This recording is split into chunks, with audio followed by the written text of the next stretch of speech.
ഇത് ആണുങ്ങൾക്ക് അള്ളാഹു തരുന്നത്. പെണ്ണുങ്ങൾക്ക് എപ്പോഴും പരാതിയാണ്, എന്ത് ചെയ്താലും പരാതി.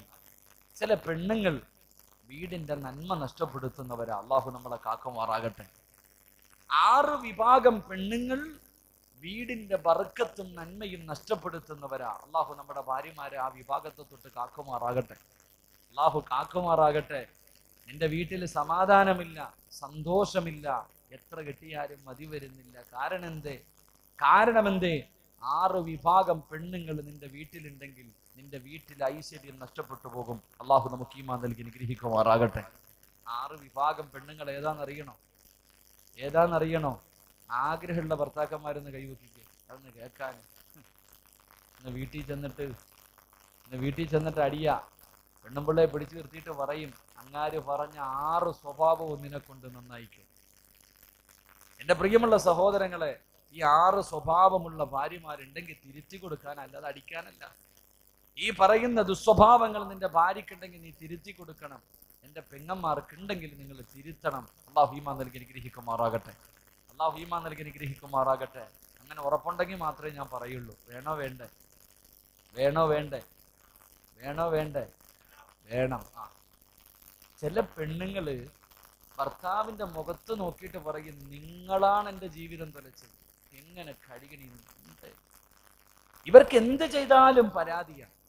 എന്ത് വെച്ചാലും ഭക്ഷണം ഉണ്ടാക്കി തരുന്നതിന് പോലും പരാതി പറയുന്ന പെണ്ണുങ്ങളുണ്ട്. അള്ളാഹു ഇവർക്ക് ഹിദായത്ത് കൊടുത്ത് അനുഗ്രഹിക്കുമാറാകട്ടെ. അള്ളാഹു പെണ്ണുങ്ങൾക്ക് കൊടുക്കുന്ന പ്രതിഫലം അറിയും. നിനക്ക് നിന്റെ വിലയറിയില്ല, അതാ മനസ്സിലാക്കേണ്ടത്.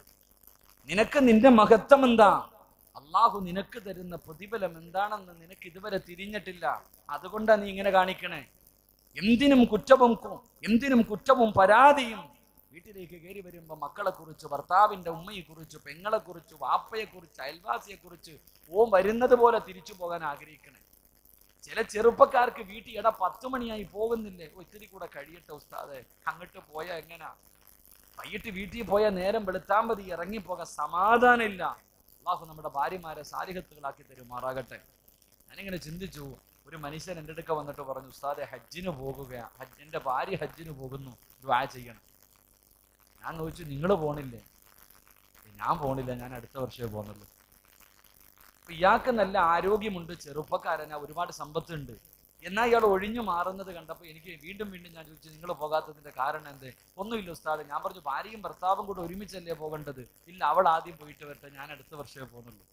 ഇങ്ങനെ ഒഴിഞ്ഞു മാറുന്നത് കണ്ടപ്പോൾ എനിക്ക് എന്താണെന്നൊന്ന് അറിയണമെന്നൊരു ആകാംക്ഷ തോന്നി. ഞാൻ പിന്നെയും ഇങ്ങനെ ചോദിച്ചപ്പോൾ പറഞ്ഞു, ഉസ്താദെ ഹജ്ജെന്നൊക്കെ പറയുന്നത് ജീവിതത്തിൽ ഒരിക്കൽ ചെയ്യാൻ കിട്ടുന്ന വലിയൊരു ഭാഗ്യ, ഫറലല്ലേ. അപ്പൊ ഇവളെയും കൊണ്ട് അവിടെ പോയി കഴിഞ്ഞാൽ ശരിയാവൂല, ഇവൾ ആദ്യം പോയി ചെയ്തിട്ട് വരട്ടെ, പിന്നെ ഞാൻ പോകുന്നുള്ളൂ. കാരണം അവിടെ പോയി കിടന്ന് അടിയുണ്ടാക്കാൻ വയ്യാത്തുണ്ടാന്ന്.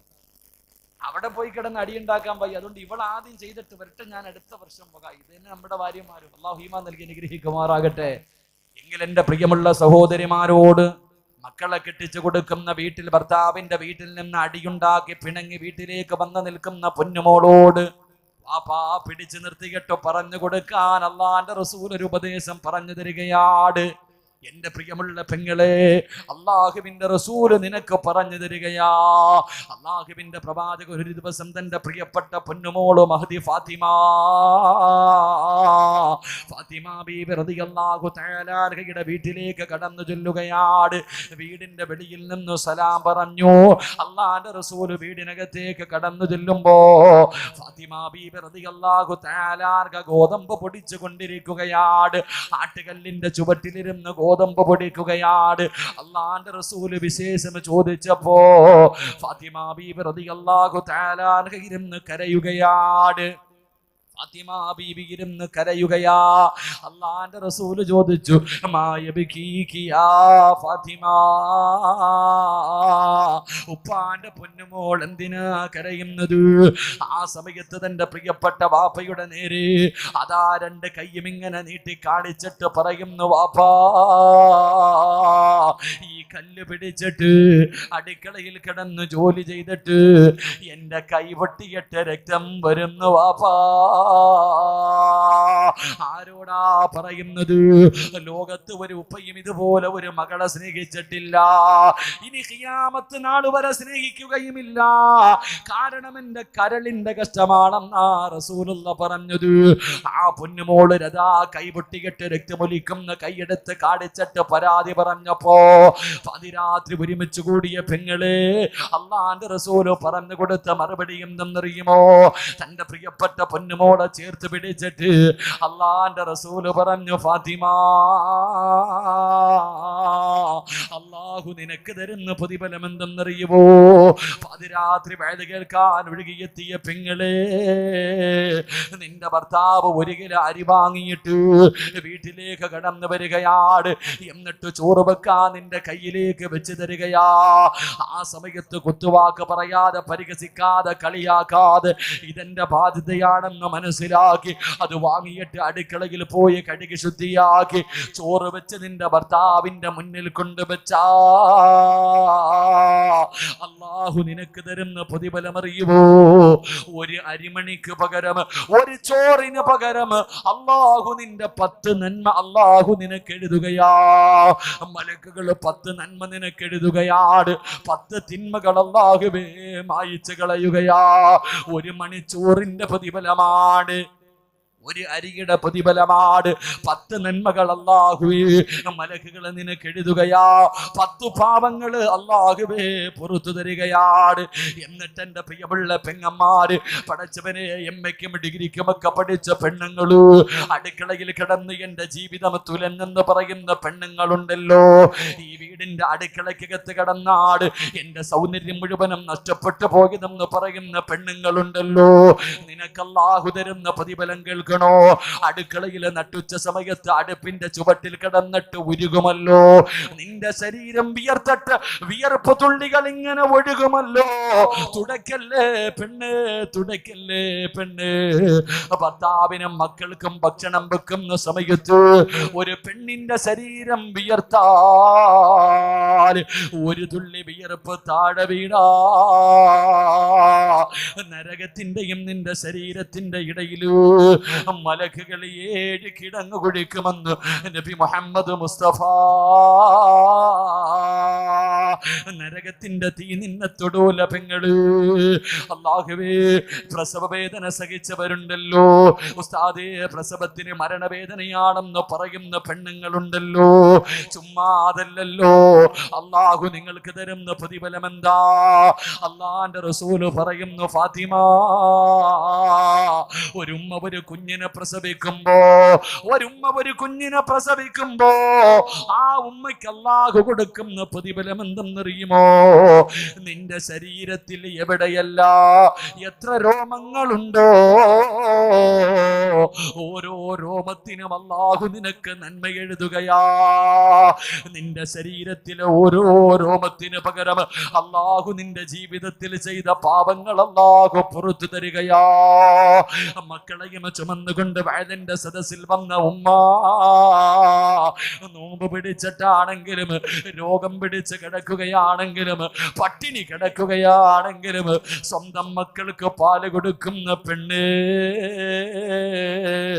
റസൂലുള്ള പറയുകയാണ്, 2 വയസ്സ് പൂർത്തിയാകുന്നത് വരെ, 2 വയസ്സ് പൂർത്തിയാകുന്നത് വരെ ഏതെങ്കിലും ഒരു പെണ്ണ് തന്റെ കുഞ്ഞിന് പാല് കൊടുത്താ അല്ലാഹു തരുന്ന പ്രതിഫലം കേൾക്കണോ? 1000 ശുഹദാക്കളുടെ പ്രതിഫലമാ. തന്റെ കുഞ്ഞിന് ആരോഗ്യം കളഞ്ഞിട്ട് പാല് കൊടുക്കുന്ന പെങ്ങള്, ബദറിലും ഉഹദിലും ഹന്തക്കിലും ഖൈബറിലും തബൂക്കിലും പടച്ചവന്റെ ദീനിന് വേണ്ടി പോരാടിയ ശുഹദാക്കളുണ്ടല്ലോ, ബദരീങ്ങളുണ്ടല്ലോ. 1000 ശുഹദാക്കളുടെ പ്രതിഫലമാണ്. പടച്ചറപ്പേ, അല്ലാഹുവിന്റെ റസൂല് പറയുകയാ, ഭർത്താവിന്റെ വസ്ത്രം കഴുകാൻ എന്റെ പെണ്ണിന് മടിയാ. ഭർത്താവിന്റെ വസ്ത്രം കഴുകി കൊടുക്കാൻ, നിങ്ങളുടെ വിയർപ്പ് കഴുകാനല്ല എന്റെ ഉപ്പ എനിക്ക് ലക്ഷ ഉദ്ദേശങ്ങൾ എന്തെന്ന് കെട്ടിച്ചു വിട്ടത്. അതിന് വേണമെങ്കിൽ മറ്റുള്ളവളെ നോക്കണമെന്ന് പറയുന്ന എന്റെ പ്രിയമുള്ള പെങ്ങളെ, അള്ളാഹു തരുന്ന പ്രതിഫലം കേൾക്കണോ? നിന്റെ ഭർത്താവ് ധരിച്ചിരിക്കുന്ന ഒരു ജോഡി വസ്ത്രം, ഒരേ ഒരു ജോഡി വസ്ത്രം നീ കഴുകി കൊടുത്താൽ അല്ല നിനക്ക് തരുന്ന പ്രതിഫലം കേൾക്കണോ? 100 പാവപ്പെട്ടവർക്ക് ഒരു നേരത്തെ ഭക്ഷണം കൊടുത്ത പ്രതിഫലം അല്ലാഹു നിനക്ക് തരുമെന്ന് നബി മുഹമ്മദ് മുസ്തഫ. ഭർത്താവിന്റെ ഒരു ജോഡി വസ്ത്രം കഴുകി കൊടുക്കുന്ന പെണ്ണിന് അല്ലാഹു കൊടുക്കുന്ന പ്രതിഫലം 100 പാവപ്പെട്ടവർക്ക് ഭക്ഷണം കൊടുത്ത പ്രതിഫലം കൊടുക്കും. അല്ലാഹു ഈമാൻ നൽകി അനുഗ്രഹിക്കുമാറാകട്ടെ. അല്ലാഹു ഈമാൻ നൽകി അനുഗ്രഹിക്കുമാറാകട്ടെ. നമ്മുടെ ഭാര്യമാർക്ക് ഇത് വല്ല അറിയോ? നിങ്ങളുടെ ഭാര്യമാർക്ക് ഈ പ്രതിഫലം കിട്ടൂ? ഈ തുണി കഴിവുന്ന പ്രതിഫലം നിങ്ങളുടെ ഭാര്യമാർക്ക് കിട്ടുമോ? കിട്ടൂല. ഇൻഷാ അല്ലാഹ് ഒന്നും പറയണ്ട, കിട്ടൂല. കാരണം ഓള് കഴിവുന്നില്ലല്ലോ, വാഷിംഗ് മെഷീൻ അല്ലേ കഴിവുന്നേ. ഓക്കെന്ത് പ്രതിഫലം? സുജിട്ടതിന്റെ പ്രതിഫലം കിട്ടുമായിരിക്കില്ലേ? വാഷിംഗ് മെഷീൻ ഇട്ട് കഴിവുന്നവർക്ക് എന്തോ പ്രതിഫലം? ഉണക്കി കൈ കിട്ടുക, അവർക്ക് എന്തോ പ്രതിഫലം? ഭാര്യ ഇടുക, കുറച്ച് പൊടി ഇടുക, അത്ര തന്നെ. ഇതൊക്കെ ഈ കല്ലിലിട്ട് കഴിവുന്ന പെണ്ണുങ്ങൾക്കായിരിക്കും. അല്ലാഹു ഈമാൻ നൽകി അനുഗ്രഹിക്കുമാറാകട്ടെ. വിവാഹം കഴിച്ചിട്ടുള്ള ആണുങ്ങളൊക്കെ ഒന്ന് കൈപൊക്കിക്കേ. വേറെ പെണ്ണ് നോക്കാനൊന്നും അല്ല, പൊക്കിക്കോ ധൈര്യമായിട്ട്. ഓക്കെയോ? ഭർത്താവിന്റെ തലയിൽ, നിങ്ങളുടെ ആരുടെയെങ്കിലും തലയിൽ നിങ്ങളുടെ ഭാര്യ എണ്ണ തേച്ച് തരുന്നുണ്ട്? ഒന്ന് കാണാനുള്ള കൊതി കൊണ്ടാന്ന് പൊക്കിക്കേ. തേക്കും. അപ്പുറത്തിരുന്ന് പറയാ, ഇങ്ങനെ അങ്ങേരുടെ കഷണ്ടി തേക്കാത്ത കുഴപ്പം കൂടെ ഉള്ളൂ, ഒന്നും കൂടെ കെട്ടാൻ നടക്കുക അല്ലേ? ഇനി എണ്ണ തേക്കാത്തതിന്റെ കുറവ്. തേക്കണം പെണ്ണ്. വിവാഹം കഴിഞ്ഞ് 1ാമത്തെ രാത്രി മാത്രമല്ല ഭർത്താവ്, മരിക്കുന്നതിന്റെ അന്നും നിന്റെ ഭർത്താവ് തന്നെയാണ്. 18ാമത്തെ വയസ്സിൽ അല്ലെങ്കിൽ 15ാമത്തെ വയസ്സിൽ നിനക്ക് ആ മനുഷ്യനോടുള്ള അതേ സ്നേഹം 50ാമത്തെ വയസ്സിൽ ഉണ്ടാകണമെങ്കിൽ നീ രക്ഷപ്പെടും. അല്ലാഹു ഈമാൻ നൽകി അനുഗ്രഹിക്കുമാറാകട്ടെ. ഭർത്താവിന്റെ തലയിൽ എണ്ണ തേച്ച് കൊടുത്ത അള്ളാഹു തരുന്ന പ്രതിഫലം കേൾക്കണോ? നിന്റെ മരണവേദന അള്ളാഹു കുറച്ച് തരും. നിന്റെ മരണവേദന ഉണ്ടല്ലോ, ആ വേദന അള്ളാഹു നിനക്ക് കുറച്ചു തരും. അള്ളാഹു ഈമാൻ നൽകി അനുഗ്രഹിക്കുമാറാകട്ടെ. ഭർത്താവിന്റെ മീശ വെട്ടിക്കൊടുക്കണം ഭാര്യ. എന്ത് വെട്ടിക്കൊടുക്കണം? ഭർത്താവിന്റെ മീശ. നീ ബംഗാളിയുടെ അടുത്തല്ലേ കൊണ്ടു കൊടുക്കണേ, എന്ത് വെട്ടാനില്ലേ? ഭർത്താവിന്റെ മീശ ഭാര്യ വെട്ടിക്കൊടുക്കണം. ഈ പണ്ട്, ഇപ്പോഴില്ലേ ബാർബർ ഷോപ്പൊക്കെ, പഴയ നമ്മുടെ വാപ്പയും ഉമ്മയൊക്കെ പണ്ട് 10-20 കൊല്ലം മുമ്പ് ചിന്തിക്ക്. വെള്ളിയാഴ്ച 10 മണി 9 മണി ആകുമ്പോഴേ എഴുന്നേറ്റ് ഇരുന്ന് കൊടുക്കും. ഉമ്മയാ ഷേവ് ചെയ്ത് കൊടുക്കണേ, ഉമ്മയാ വീശ വെട്ടിക്കൊടുക്കണേ. അല്ലാഹു അഅലം. അല്ലാഹു നമുക്ക് ഈമാൻ നൽകി അനുഗ്രഹിക്കുമാറാകട്ടെ. പെണ്ണെ, നിനക്ക് സ്വർഗത്തിലെ വെള്ളം കുടിക്കാൻ പറ്റി എടുത്തിട്ട് വെട്ടിക്കൊട്. ഭർത്താവിന്റെ മീശ വെട്ടിക്കൊടുക്കണം. അല്ലാഹു നമുക്ക് ഈമാൻ നൽകി അനുഗ്രഹിക്കുമാറാകട്ടെ. വൈകുന്നേരം വീട്ടിലേക്ക് വന്ന് കിടന്നുറങ്ങാൻ വരുന്ന ഭർത്താവിന് കിടക്കാൻ ഒരു പുതപ്പ് വിരിച്ചു കൊടുത്ത ഈ പെണ്ണുങ്ങൾക്ക് അല്ലാഹു കൊടുക്കുന്ന പ്രതിഫലം കേൾക്കണോ? രാത്രി ഭർത്താവ് കിടന്നുറങ്ങാൻ വരുമ്പോൾ കിടക്കാൻ വേണ്ടി ഒരു പുതപ്പ് വിരിച്ചു കൊടുക്കുന്ന പെണ്ണിന് സുബഹി വരെ ഒരു മലക്ക് ദുആ ചെയ്യുമെന്ന് നബി മുഹമ്മദ് മുസ്തഫ. ഇതുവല്ലോ നമ്മുടെ ഭാര്യമാർക്കറിയോ? ഓക്കിങ്ങനെ ഗുണഗുണാതെ പറഞ്ഞിങ്ങനെ നിൽക്കാനേ അറിയൂ. എന്തിനും പരാതി. അള്ളാഹു പഠിക്കാൻ ഭാഗ്യം നൽകി അനുഗ്രഹിക്കുമാറാകട്ടെ. ഇതാണ് ജീവിതം.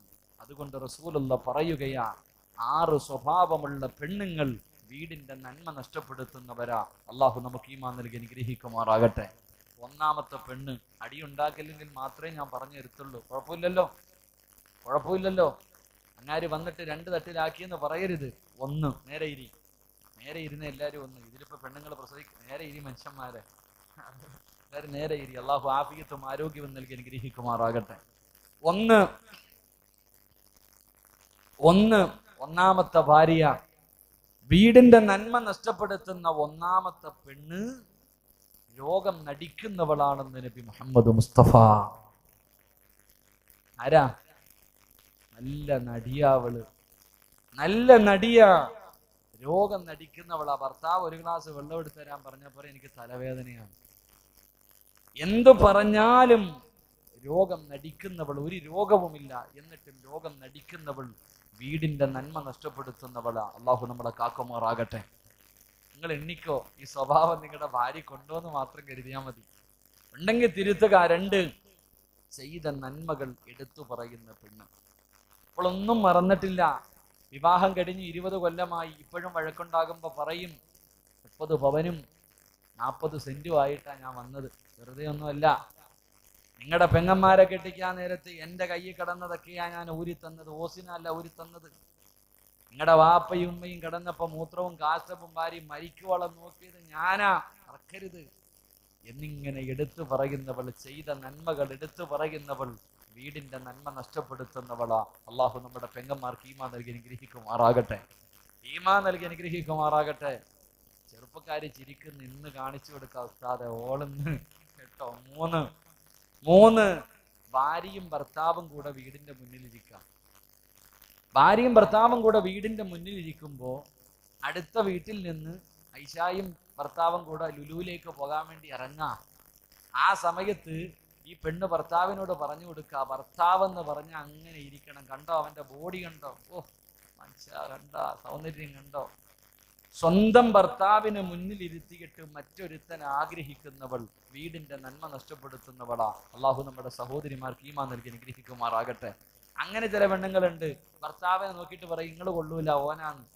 ചില നട്ടലില്ലാത്ത ജന്തുക്കൾ അതും കേട്ടിട്ട് ഇരുന്ന് ചിരിക്കാറുണ്ട്. അങ്ങനെ ചില ജന്തുക്കളുണ്ട്. എന്റെ പ്രിയമുള്ളവരെ, മൂന്നാമത്തെ പെണ്ണവളാ. 4, അവൾക്ക് വീട് നോക്കാൻ സമയമില്ല, മക്കളെ നോക്കാൻ സമയമില്ല, ഭക്ഷണം വെക്കാൻ സമയമില്ല. അവൾക്ക് എപ്പോഴും ഇങ്ങനെ ഒരുങ്ങി കെട്ടിയിരിക്കണം. എപ്പോഴും ഒരുങ്ങുന്ന പെണ്ണ്, അല്ലാഹുവേ, കണ്ണാടിയുടെ മുന്നിൽ നിന്ന് ഒരുങ്ങുന്ന പെണ്ണ്, അവൾ വീടിന്റെ നന്മ നഷ്ടപ്പെടുത്തുന്നവളാണെന്ന് മഹാനായ സയ്യിദുനാ അലി ഇബ്നു അബീ ത്വാലിബ് റളിയല്ലാഹു തആല അൻഹു, അല്ലാഹു ഈമാൻ നൽകി അനുഗ്രഹിക്കുമാറാകട്ടെ. എഴുന്നള്ളത്തിന് നിൽക്കണ ആനയെ പോലെ എപ്പോഴും ഇങ്ങനെ നിൽക്കണം, പട്ടമൊക്കെ കെട്ടി ഒരുങ്ങണം. പെണ്ണ് ഒരുങ്ങണ്ട എന്ന് ഞാൻ പറയുന്നില്ല, ഒരുങ്ങേണ്ടത് ഭർത്താവിന്റെ മുന്നിൽ തന്നെ. പക്ഷെ എപ്പോഴും അതാണെങ്കിൽ എപ്പോഴും ഇങ്ങനെ എല്ലാം ഇട്ടിട്ട് ഇങ്ങനെ ടിപ് ടോപ്പിൽ നിൽക്കുന്ന ഭാര്യ, അല്ലാഹു നമ്മുടെ പെങ്ങന്മാരെ കാക്കുമാറാകട്ടെ. 5-ാമത്തെ ഭാര്യ, ഭർത്താവിന്റെ കയ്യിൽ പൈസയുണ്ടോ ഇല്ലേ അവക്കതൊന്നും അറിയണ്ട.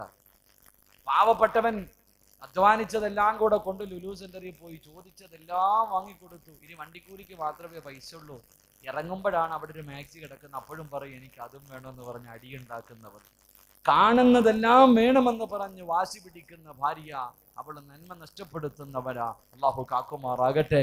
6-ാമത്തെ ഭാര്യ, ഭർത്താവ് ശാരീരിക ബന്ധത്തിന് വേണ്ടി വിളിച്ച അവൾ പറയും ഞാൻ കുടിച്ചിട്ടില്ല, എനിക്ക് രോഗവാ, എനിക്ക് വയ്യ എന്ന് പറഞ്ഞിട്ട് മാറിപ്പോകുന്നവളാണെന്ന് നബി മുഹമ്മദ് മുസ്തഫ സല്ലല്ലാഹു അലൈഹി വസല്ലം. അല്ലാഹു നമ്മുടെ ഭാര്യമാർക്ക് ഈമാൻ നൽകി അനുഗ്രഹിക്കുമാറാകട്ടെ. അതുകൊണ്ട് അഭിനയം നിർത്തുക, എന്നിട്ട് സ്നേഹിക്കാൻ പഠിക്കുക. അഭിനയം നിർത്തണം എന്റെ പ്രിയമുള്ള സഹോദരങ്ങളെ, എന്നിട്ട് ആത്മാർത്ഥമായി സ്നേഹിക്കാൻ കഴിയണം. അല്ലാഹു ഭാഗ്യം നൽകി അനുഗ്രഹിക്കുമാറാകട്ടെ.